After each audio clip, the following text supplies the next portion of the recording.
New Thought Society. Education is the most powerful weapon which you can use to change the world. Nelson Mandela.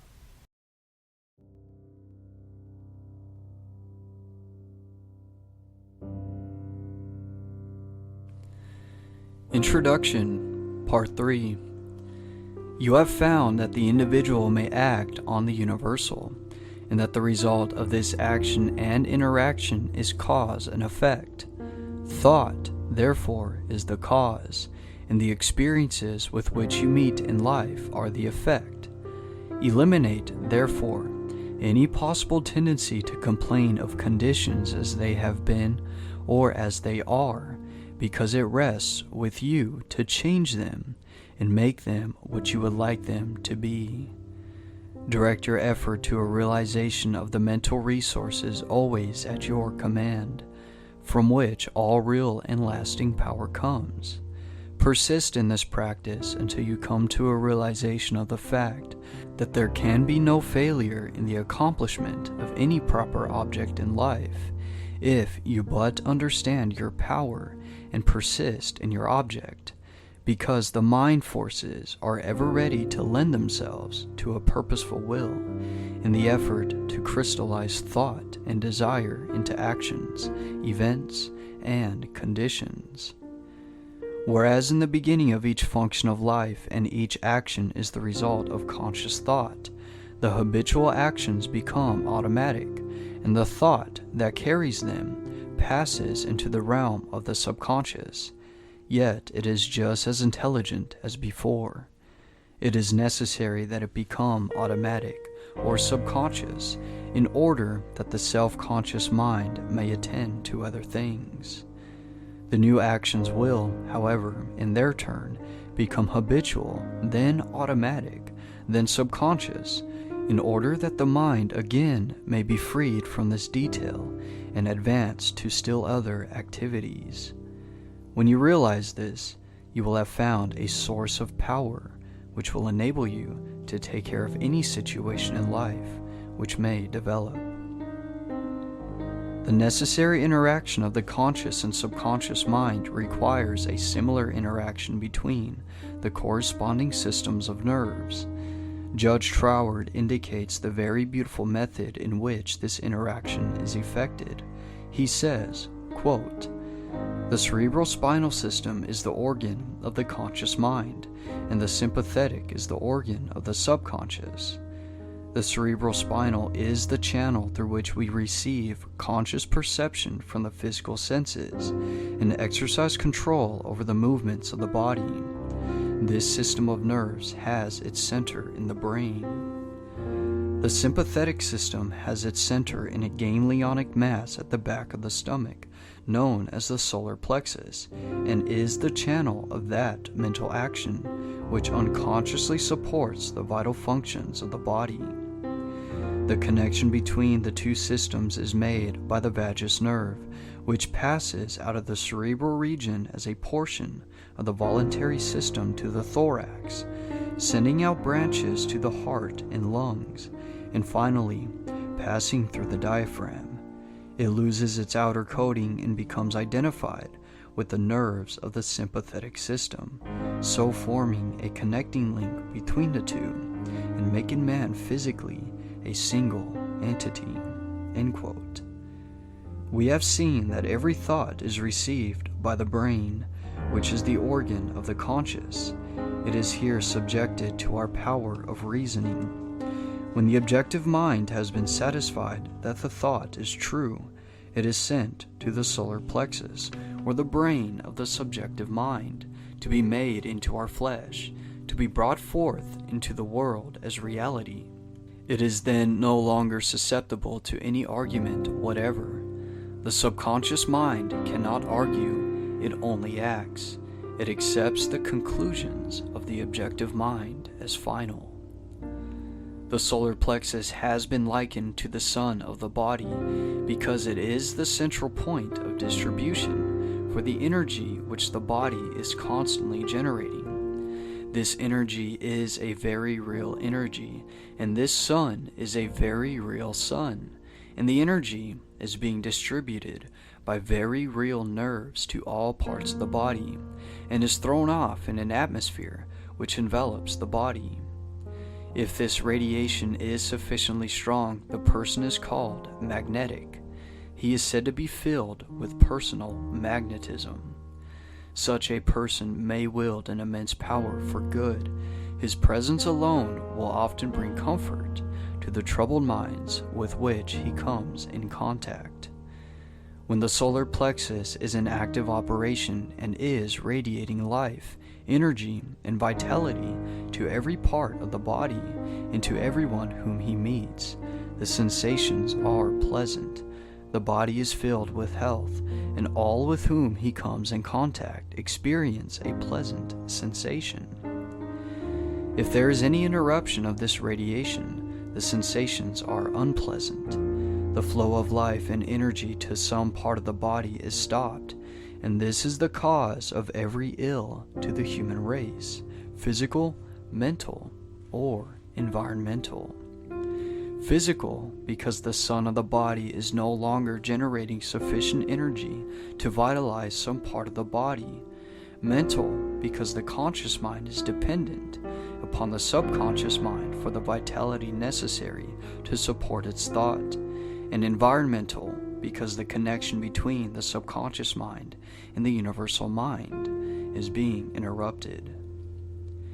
The solar plexus is the point at which the part meets with the whole, where the finite becomes individualized, the invisible becomes visible, where the finite becomes infinite, where the uncreate becomes create.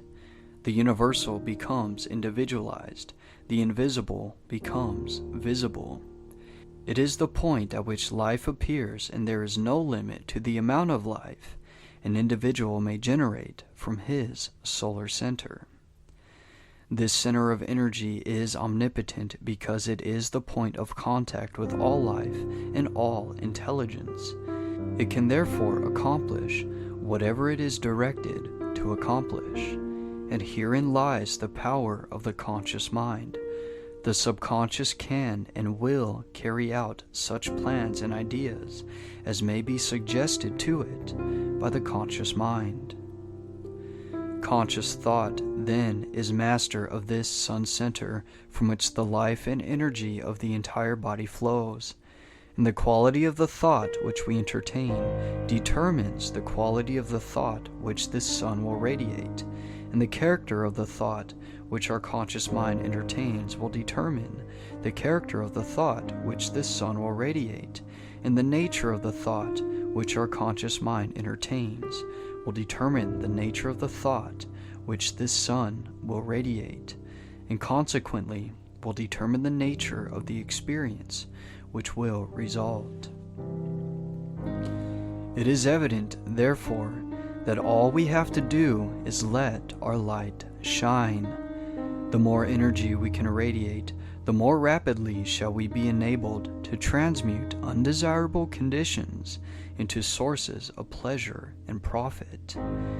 The important question then is how to let this light shine, how to generate this energy. Non-resistant thought expands the solar plexus. Resistant thought contracts it. Pleasant thought expands it. Unpleasant thought contracts it. Thoughts of courage, power, confidence, and hope all produce a corresponding state. But the one arch enemy of the solar plexus, which must be absolutely destroyed before there is any possibility of letting any light shine, is fear. This enemy must be completely destroyed. He must be eliminated. He must be expelled forever. He is the cloud which hides the sun, which causes a perpetual gloom. It is this personal devil which makes men fear the past, the present, and the future. Fear themselves, their friends, and their enemies. Fear everything and everybody. When fear is effectually and completely destroyed, your light will shine. The clouds will disperse, and you will have found the source of power, energy, and life. When you find that you are really one with the infinite power, and when you can consciously realize this power by a practical demonstration of your ability to overcome any adverse condition by the power of your thought, you will have nothing to fear. Fear will have been destroyed, and you will have come into possession of your birthright. It is our attitude of mind towards life which determines the experiences with which we are to meet. If we expect nothing, we shall have nothing. If we demand much, we shall receive the greater portion. The world is harsh only as we fail to assert ourselves. The criticism of the world is bitter only to those who cannot compel room for their ideas. It is fear of this criticism that causes many ideas to fail to see the light of day. But the man who knows that he has a solar plexus will not fear criticism or anything else. He will be too busy radiating courage, confidence, and power. He will anticipate success by his mental attitude. He will pound barriers to pieces and leap over the chasm of doubt and hesitation which fear places in his path. A knowledge of our ability to consciously radiate health, strength, and harmony will bring us into a realization that there is nothing to fear because we are in touch with infinite strength. This knowledge can be gained only by making practical application of this information. We learn by doing. Through practice, the athlete comes powerful. As the following statement is of considerable importance, I will put it in several ways so that you cannot fail to get the full significance of it. If you are religiously inclined, I would say you can let your light shine. If your mind has a bias toward physical science, I would say you can wake the solar plexus. Or, if you prefer strictly the scientific interpretation, I will say you can impress your subconscious mind. I have already told you what the result of this impression will be. It is the method in which you are now interested. You have already learned that the subconscious is intelligent and that it is creative and responsive to the will of the conscious mind. What, then, is the most natural way of making the desired impression? Mentally concentrate on the object of your desire. When you are concentrating, you are impressing the subconscious. This is not the only way, but it is a simple and effective way, and the most direct way, and consequently the way in which the best results are secured. It is the method which is producing such extraordinary results that many think that miracles are being accomplished. It is the method by which every great inventor, every great financier, every great statesman has been enabled to convert the subtle and invisible force of desire, faith, and confidence into actual, tangible, concrete facts in the objective world. The subconscious mind is a part of the universal mind. The universal is the creative principle of the universe. A part must be the same in kind and quality as the whole. This means that this creative power is absolutely unlimited. It is not bound by precedent of any kind, and consequently has no prior existing pattern by which to apply its constructive principle.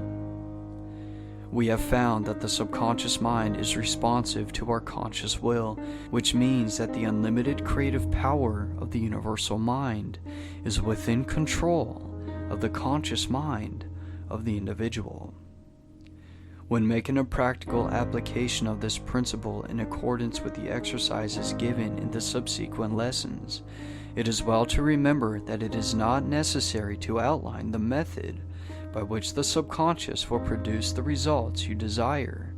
The finite cannot inform the infinite. You are simply to say what you desire, not how you are to obtain it.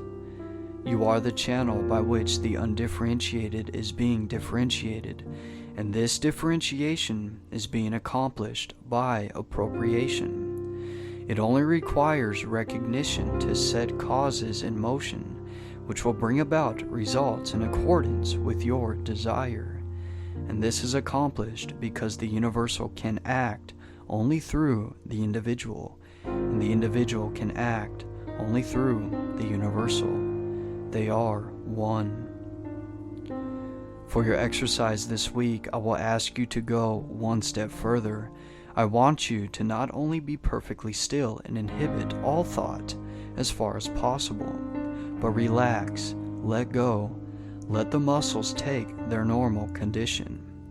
This will remove all pressure from the nerves and eliminate that tension which so frequently produces physical exhaustion. Physical relaxation is a voluntary exercise of the will, and the exercise will be found to be of great value, as it enables the blood to circulate freely to and from the brain and body. Tensions lead to mental unrest and abnormal mental activity of the mind. It produces worry, care, fear, and anxiety. Relaxation is therefore an absolute necessity in order to allow the mental faculties to exercise the greatest freedom. Make this exercise as thorough and complete as possible. Mentally determine that you will relax every muscle and nerve until you feel quiet and restful and at peace with yourself in the world. The solar plexus will then be ready to function, and you will be surprised at the result.